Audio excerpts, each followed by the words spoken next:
Hello everyone! In this video, I'm going to show you how to send someone your Cash App tag.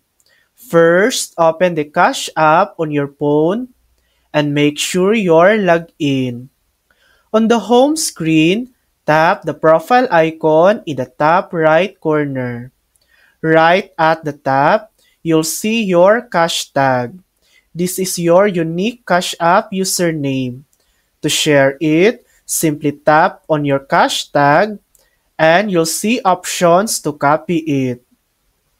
Now just paste it into a text message, email, or any social media chat and send it to the person who needs it. You can also send your Cash App link, which looks like cash.app/your cash tag. This link lets people pay you instantly. And that's it. That's how to send someone your Cash App tag. Thanks for watching. If this video helped you, please like and subscribe for more helpful tutorials.